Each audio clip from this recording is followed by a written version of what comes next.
रहिया में रोकल ताहर पड़ जाई भारी हरकत न छोड़ब त सुन जाइबा गारी भीड़ी नया ये बना लगाबाइब महंगा हमारा चोली ह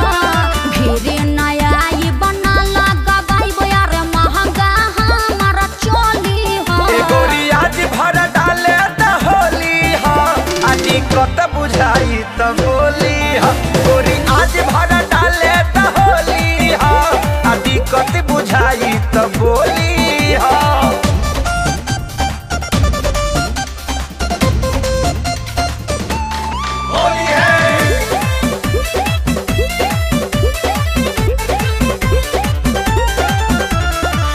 नहीं पहले थे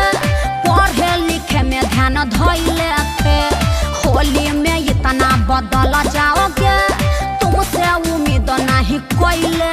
थे पढ़ेला ई सब ना करेला का चुप रहा अरे होली में जंगल बनाना हो रंगवाया वीर बनाना हो मौका के फायदा उठाना हो होली मिलन करवाना हो हवा बेलूरा पद बबूरा संगे में लफुअन के टोली हो हवा बेलूरा पद बबूरा संगे में लफुअन के टोली हो गोरी आज भर डाले त होली हो आनी कत बुझाई त बोली हो गोरी आज भर डाले त होली हो आनी कत बुझाई त बोली हो अरे हट होने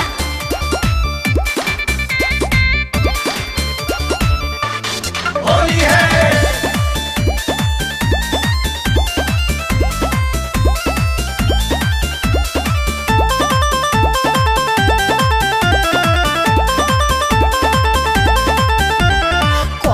तू जन बरियारी हो रीत समाही खेसारी हो देखिया के रोआ सिहर जाता